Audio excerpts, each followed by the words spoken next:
નમસ્તે વિદ્યાર્થી મિત્રો, ડિજિટલ વિદ્યાલયના યુટ્યુબ ચેનલમાં તમારું સ્વાગત છે।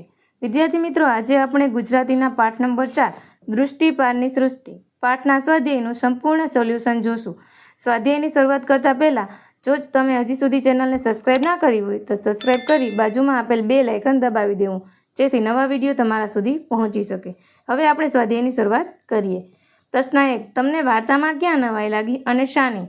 અમને વાર્તામાં એ વાતની નવાઈ લાગી કે કઈ રીતે યાંત્રિક હાથ યાનમાંથી બહાર આવવા લાગ્યો અને લંબાવા લાગ્યો। વળી આ વાર્તામાં એ વાતની નવાઈ લાગી કે છોટુના પિતા તેને આવા મહત્વના કામના દિવસે પોતાની સાથે કઈ રીતે લઈ ગયા, એ પણ ત્યારે કે જ્યારે આ પ્રકારના કામોમાં ગોપનીય રાખીને સાવધાનીપૂર્વક કરવાના હોય ત્યારે। પ્રશ્ન 2, બીજા ગ્રહો પર જીવો હોય તો કેવા હોઈ શકે? તમારા વિચાર કહો। મારા વિચાર મુજબ બીજા ગ્રહો પર જીવો હોય તો એ મનુષ્ય કરતાં અલગ જ હશે। તેઓ કદાચ મહાકાય અને ખતરનાક પણ હશે। તેમની ભાષા પણ ન સમજાય તેવી અલગ હશે। વળી બીજા ગ્રહો પર જે વાયુઓ, તત્વો કે પદાર્થો ઉપલબ્ધ હશે તેની સાથે સંતુલન સાધી શકે તેવી તેની શરીર રચના હશે। પ્રશ્ન 3, છોટુની જગ્યાએ તમે હોત તો શું કર્યું હોત? છોટુની જગ્યાએ અમે હોત તો નિયંત્રણ બોર્ડની પેનલ પરનું લાલ બટન ન દબાવ્યું હોત। પ્રશ્ન 4, તમે બીજાને આ વાર્તા વાંચવા માટે ભલામણ કરશો તો શું કહેશો? અમે ચોક્કસથી બીજાને આ વાર્તા વાંચવા માટે ભલામણ કરશું। અમે એ કહીને વાર્તા વાંચવા માટે ભલામણ કરશું કે વિજ્ઞાનીઓ બ્રહ્માંડના રહસ્યો જાણવા અને અન્ય ગ્રહો પર જીવસૃષ્ટિ, પાણી કે જીવન માટે અનુકૂળ વાતાવરણ છે કે નહીં તે જાણવા માટે કેવી રીતે કામ કરે છે અને તેના માટે કેવા પ્રકારની વ્યવસ્થા હોય છે એ જાણવા માટે આ કથા વાંચવા ભલામણ કરીશું। ઉપરાંત વિજ્ઞાન આધારિત સાહસ કથા વાંચવાના શોખીનોએ તો આ વાર્તા વાંચવી જ જોઈએ। પ્રશ્ન 5, આ ઘટના વાસ્તવિક લાગે છે કે કાલ્પનિક? કેમ? આ ઘટના કાલ્પનિક લાગે છે। તેનું સૌથી મોટું કારણ એ છે કે આજ સુધી વૈજ્ઞાનિકોને મંગળ ગ્રહ પર જીવન કે જીવનને અનુકૂળ વાતાવરણ હોવાના કોઈ પુરાવા મળ્યા નથી। વળી વાર્તાની અમુક ઘટનાઓ પણ કાલ્પનિક લાગે છે, કારણ કે જે જગ્યાએ આવા બ્રહ્માંડના રહસ્યો જાણવા માટેના પ્રયોગો થતા હોય ત્યાં અમુક ચોક્કસ લોકોને ત્યાં જવાની પરવાનગી હોય છે, જ્યારે અહીં તો છોટુના પિતા તેને પોતાની સાથે લઈ જાય છે, જે શક્ય નથી। વળી અવકાશયાન મંગળ ગ્રહ પર ઉતરવાનું હોય તેવી ઘટના કે જેના પર સમગ્ર વિશ્વની નજર હોય તેવા અગત્યના દિવસે છોટુના પિતા તેને પોતાની સાથે લઈ જાય છે અને છોટું નિયંત્રણ બોર્ડની પેનલ પરનું લાલ બટન દબાવી દે અને અવકાશયાનનું કાર્ય ખોરવી નાખે એવું પણ શક્ય હોતું નથી। પ્રશ્ન 6, કોઈ વાહન ધરતી પર ચાલતું ન હોય, ન આકાશમાં ઉડતું હોય કે ન પાણીમાં તરતું હોય તેવું વાહન હોય? વિચારો। આમ તો એવું વાહન હોવું શક્ય નથી, પરંતુ સબમરીન એક એવું વાહન છે જે ધરતી પર નથી ચાલતું, આકાશમાં પણ નથી ઉડતું અને પાણીમાં પણ નથી તરતું, પરંતુ તે પાણીની અંદર ઘણા ફૂટ ઊંડે ચાલે છે। પ્રશ્ન 7, તમારા માતા પિતા કે વડીલો તમને કેવી સાવચેતી રાખવા સલાહ આપે છે? અમારા માતા પિતા કે વડીલો અમને વાહન ચલાવતી વખતે ટ્રાફિકના નિયમોનું પાલન કરવાની સાવચેતી રાખવાની સલાહ આપે છે। ઉપરાંત મુસાફરી કરતી વખતે અજાણ્યા લોકો અને અજાણ્યા સામાનથી દૂર રહેવાની પણ સાવચેતી રાખવાનું કહે છે। પ્રશ્ન 2, પાઠમાં છોટું કેટલી વાર તને વાક્ય પપ્પાનું નહીં માનું સુધીની વાર્તા વાંચો અને પ્રશ્નોના જવાબ એક શબ્દમાં આપો। પહેલું, ભોયરાના રસ્તે કેવા માણસોએ જવાની છૂટ હતી? એમાં આવશે ખાસ વ્યક્તિઓને। બીજું, છોટુને મોટા થઈને કોના જેવું કામ કરવું છે? તેમાં આવશે પપ્પા જેવું। ત્રીજું, નિરીક્ષક યંત્રો કેવી પરિસ્થિતિના ફોટા પાડે છે? તેમાં આવશે શંકાસ્પદ। ચોથું, છોટુનો પરિવાર કેવા વાતાવરણમાં જીવે છે? કૃત્રિમ। માણસ સ્પેસસૂટ વિના મંગળની જમીન પર જાય તો શું થાય? એમાં આવશે મૃત્યુ। પ્રશ્ન 3, વાર્તા અનુસાર આ ફકરાની કઈ વાત સાચી નથી તે ઓળખો અને તેના પર લીટી કરો। આપણું અવકાશયાન મંગળ ગ્રહ પર ઉતર્યું। પૃથ્વી પરના કંટ્રોલ સેન્ટરના વિજ્ઞાનીઓ રાજી થઈ ગયા। યાનમાંથી એક રોબોટ મંગળની ધરતી પર ઉતર્યો। ત્યાં નજીકમાં એક ઝરણું હતું। ઝરણાનો ફોટો આવે તે રીતે રોબોટ ઊભો રહ્યો। તે પછી તેણે ત્યાંથી પાણી અને માટીના નમૂના લીધા। ત્યાં જમીન પર પીળા રંગના ફૂલછોડ લહેરાઈ રહેલા। ત્યાં કાળા સફેદ રંગના પક્ષીઓ જેવા જીવો ઊંચે નીચે થઈ રહ્યા હતા। રોબોટ વાતાવરણનું તાપમાન માપ્યું। દૂર ડુંગરા જેવું દેખાતું હતું। કેમેરાનો ટેલિસ્કોપ મોડ ઓન કરી રોબોટે તેના ફોટા લીધા। આ બધી વાતનું રોબોટ લાઈવ ટેલિકાસ્ટ કરતો હતો। બીજી સેકન્ડે તે બધું કમાન્ડ સેન્ટરના સ્ક્રીન પર દેખાતું હતું। પ્રશ્ન 4, નજીકના અર્થવાળા શબ્દો પર ગોળ કરો। એમાં પેલું, કટોકટી, તેમાં આવશે અઘરો સમય, વધારે મુશ્કેલ સમય કે મહત્વનો સમય? એમાં આવશે વધારે મુશ્કેલ સમય।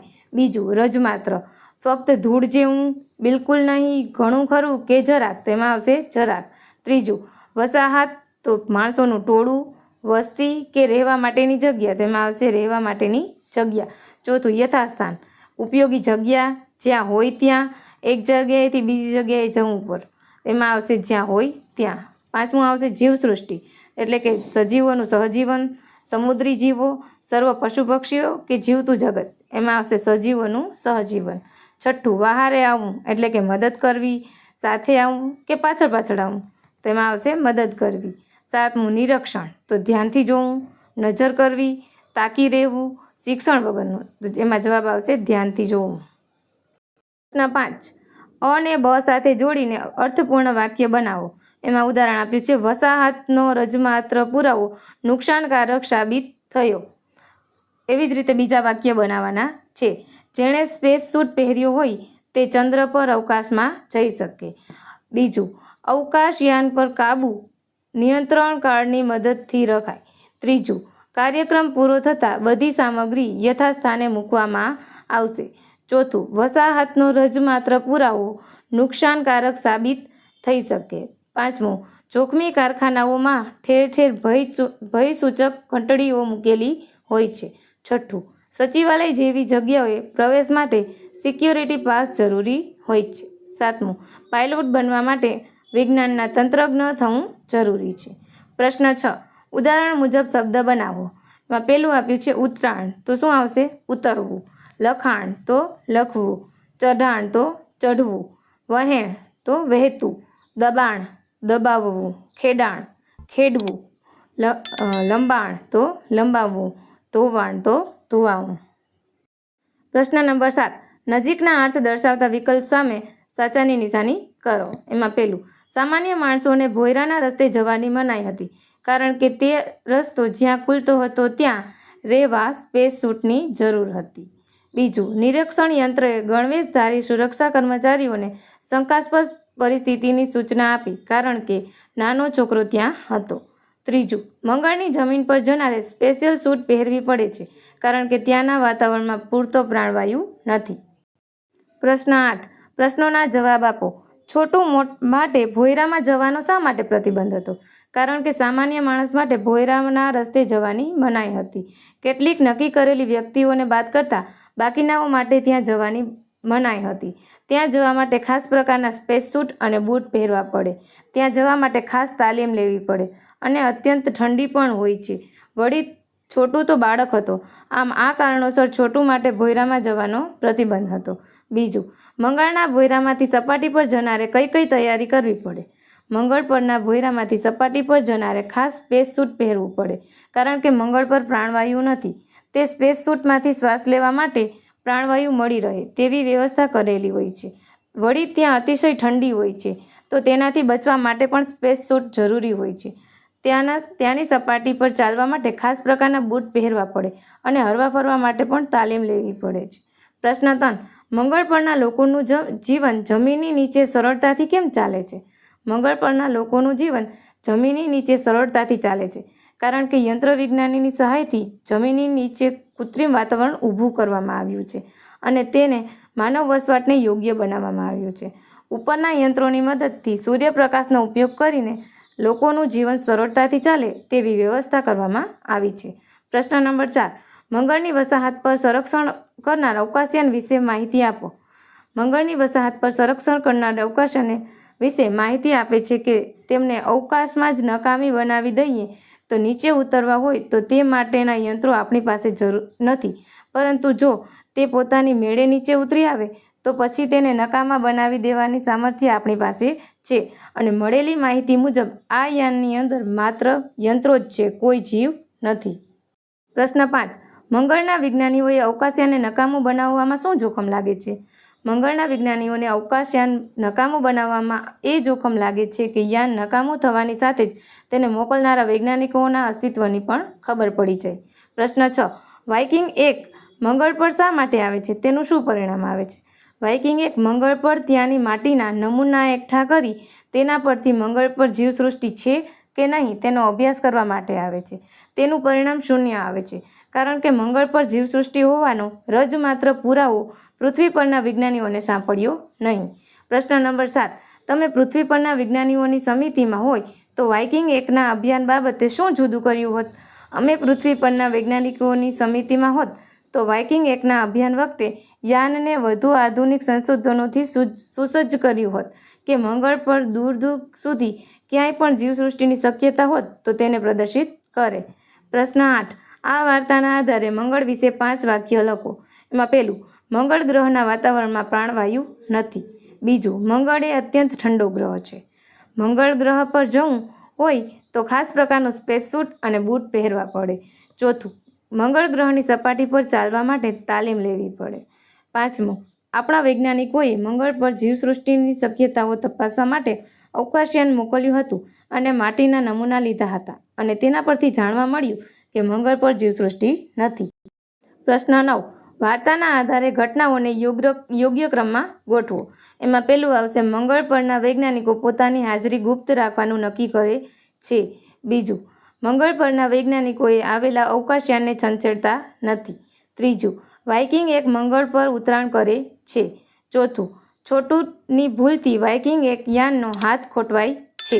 પાંચમું, નાસાના વૈજ્ઞાનિકોને લાગે છે કે વાઇકિંગ 1નો યાંત્રિક હાથ તેમણે રિપેર કર્યો છે. છઠ્ઠું, યાન મંગળ પરની માટી એકત્ર કરે છે. અને સાતમું, પૃથ્વી પરના વૈજ્ઞાનિકો જાહેર કરે છે કે મંગળ પર જીવસૃષ્ટિ નથી. પ્રશ્ન 11. વાક્યમાં યોગ્ય વિરામચિહ્ન મૂકો. તે શા માટે છે તે ઉદાહરણ પ્રમાણે કોષમાં લખો.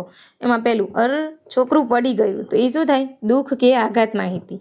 બીજું, અમે પ્રવાસે જવાના છીએ તો એ માહિતી. કંઈ ખબર જ નથી પડતી, મૂંઝવણ. મારા ઘરે મહેમાન આવ્યા છે, માહિતી. આહા, આવ્યું વેકેશન, આશ્ચર્ય, ખુશી. અરે વાહ, તું તો બહુ મીઠું મીઠું ગાય છે, એમાં આવશે પ્રશંસા, આનંદ. સુપ્રભાત, હું મજામાં છું, એ આવશે માહિતી. ઓહ, મને તો આજે ખબર પડી, આશ્ચર્ય, માહિતી. પ્રશ્ન 12. આપેલા વાક્યમાં સૂચવ્યા પ્રમાણેની નિશાની કરો. જો ક્રિયા અગાઉ થયેલી હોય તો ડાબી સાઈડ તીર, ક્રિયા ચાલી રહેલી હોય તો સમાંતર અને ક્રિયા હવે થવાની હોય તો જમણી સાઈડ તીર. એમાં પહેલું, સ્વામી અમારો જાગશે તો ક્રિયા હવે થશે. સવારમાં ઝગમગ થતા સૂરજ દાદા આવ્યા, ક્રિયા ચાલી રહી છે. ત્રીજું, ધોળા ધોળા સસલા તમે ક્યાં ગયા હતા તો અગાઉ થયેલી ક્રિયા છે. ચોથું, હવે હું વરસાદ સાથે રમવાનો નથી તો એ શું થશે? હવેની ક્રિયા.